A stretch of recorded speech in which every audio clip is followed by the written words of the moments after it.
In last week's video, I talked at length about the importance of mass transit with hurricane preparedness and used New Orleans with Hurricane Katrina as a case study of what happens when you don't have mass transit as an important part of hurricane preparedness. Today, I'm going to propose an Amtrak route that I think would be useful in general for people in the New Orleans area. However, I think the route I'm about to propose would be particularly useful and important if New Orleans needs to evacuate carless residents ahead of a hurricane. So, because Hurricane Katrina struck New Orleans 20 years ago as of yesterday, this video will talk not just about the populations of cities along this route, but also how these cities might be able to help hurricane evacuees leaving New Orleans in the future.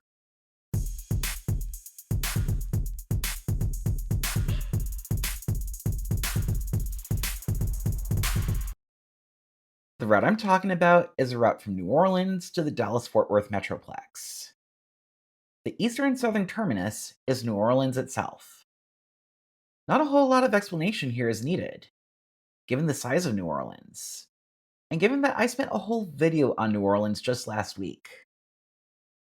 The first stop after New Orleans would be in Kenner.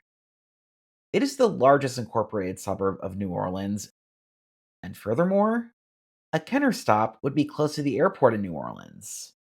So I envision airport shuttles going between the train station and the airport. After all, the train tracks are literally on the edge of the airport's property. The next stop would be in La Place, a census designated place of close to 29,000 people. There'd be a stop in Gonzales, which is less than 25 miles away from Baton Rouge. It has a population of 12,000 people. But even more important, especially if you're a foodie, is that it's the jambalaya capital of the world, and there's a jambalaya festival in Gonzales every year. Just talking about this is making me feel hungry. So I should talk about the next stop before I get myself so hungry that I don't finish this video. That next stop is in Baton Rouge, the capital of Louisiana, and the second largest city in the state, only behind New Orleans. It's also worth noting, given my Hurricane Katrina themed video last week, that Baton Rouge took in a lot of Katrina refugees back in 2005. Creating a new car-free way to get between New Orleans and Baton Rouge would help further advance Baton Rouge's position as a city able to take people in during and after a hurricane. Baton Rouge also has no shortage of hotels and arenas. Last, they have a couple of larger universities, in both Louisiana State University as well as Southern University and A&M College. If either university had empty dorms, they could be used to house refugees from a hurricane.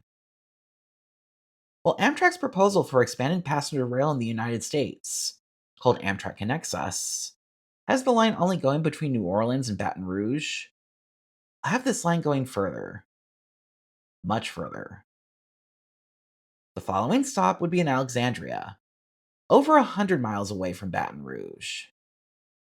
It's a long ways away from Baton Rouge, but it's definitely not unheard of, even in the Amtrak network, to have such long distances between stops. The California Zephyr Long Distance Line, for example, has an over 200-mile gap between stops in Salt Lake City, Utah, and Elko, Nevada.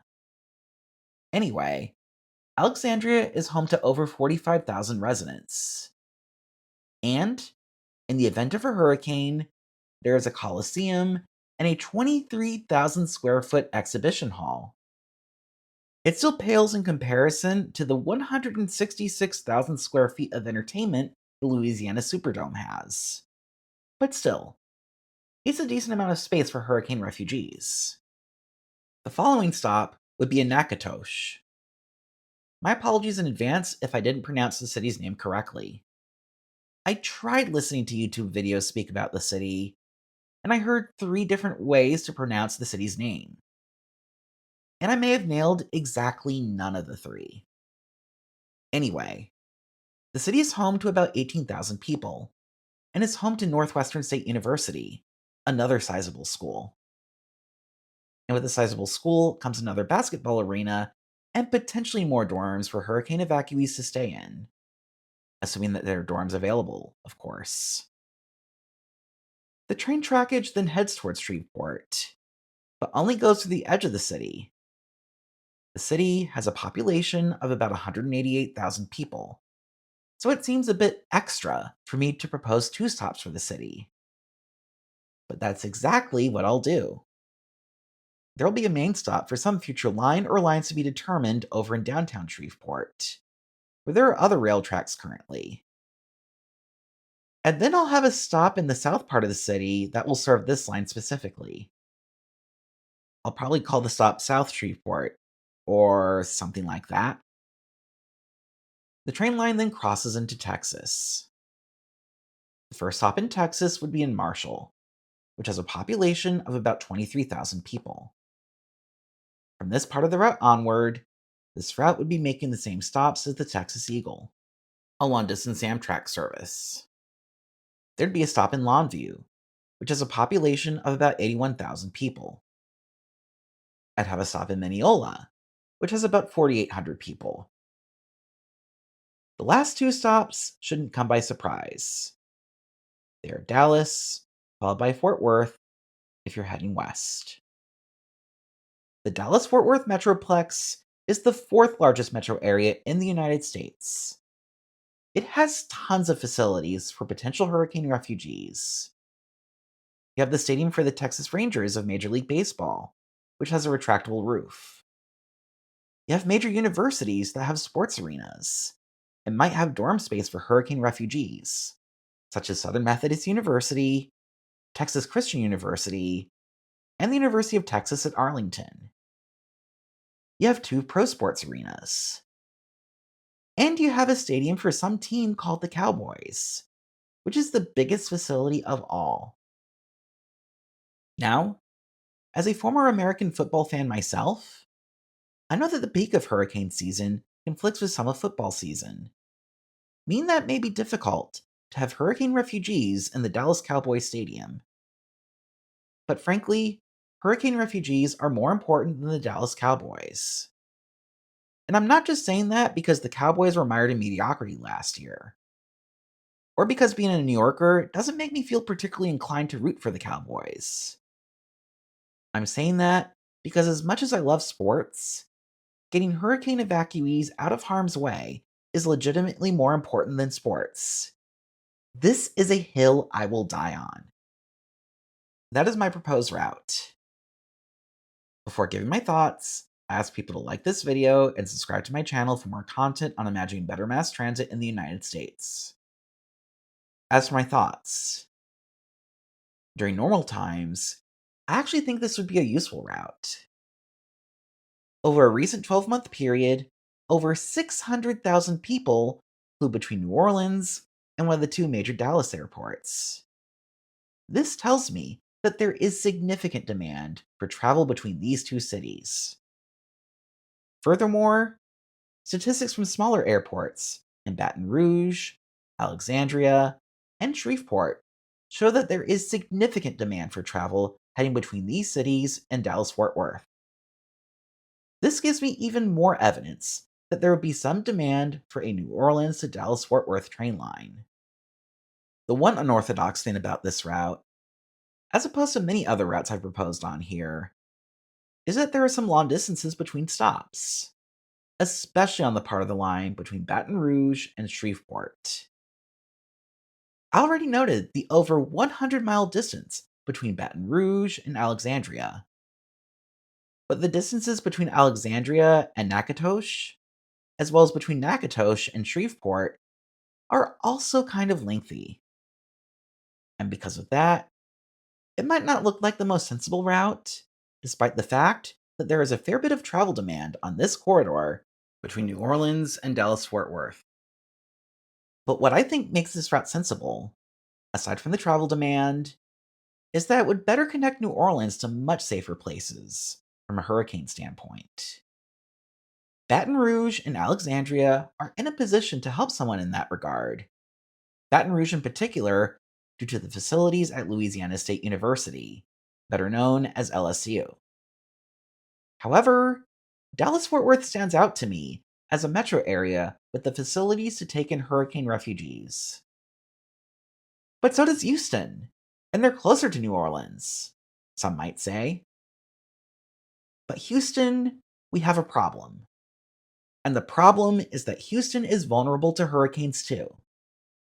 That became painfully clear when the Astrodome in Houston, which had Katrina refugees who were previously in the Louisiana Superdome, had to be evacuated itself when Hurricane Rita was forecast to get near Houston just weeks after Hurricane Katrina slammed New Orleans.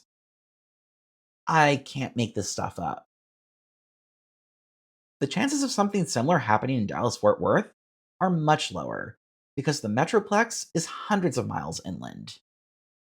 So inland that by the time a storm gets to that area, it is no stronger than a tropical storm, even if it was once a hurricane. I won't say that the risk is none, because hurricanes can cause flooding from rainfall far inland. But the risk is definitely much lower than with Houston, which also got slammed by Hurricane Harvey several years ago. Because Dallas Fort Worth is relatively protected from hurricanes due to the area's landlocked nature, I would suggest that Dallas Fort Worth be a city where people in New Orleans evacuate to. And perhaps it should be prioritized even over Houston. Well, Dallas Fort Worth and Atlanta. Atlanta is another major inland metro area that is not outrageously far from New Orleans and has facilities that New Orleans area hurricane evacuees can stay in. But there's already a train line that goes between New Orleans and Atlanta. The service between these two cities needs to be better than once a day per direction, but there is a train connecting these cities.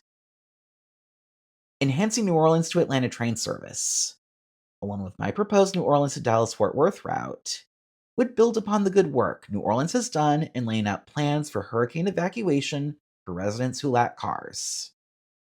It's good that New Orleans has a plan for carless residents. But my proposed line, as well as enhancing the level of train service between New Orleans and Atlanta, would give people even more car-free evacuation options. And we need people trying to evacuate a hurricane to have as many options as possible to get out of harm's way. After all, one big mistake that was made 20 years ago was that some residents had no options at all. And it turned out to be a mistake, a very deadly one. May those who died as a result of Hurricane Katrina rest comfortably. And may New Orleans, the state of Louisiana, and the United States avoid the same mistakes that led to so many deaths from that storm.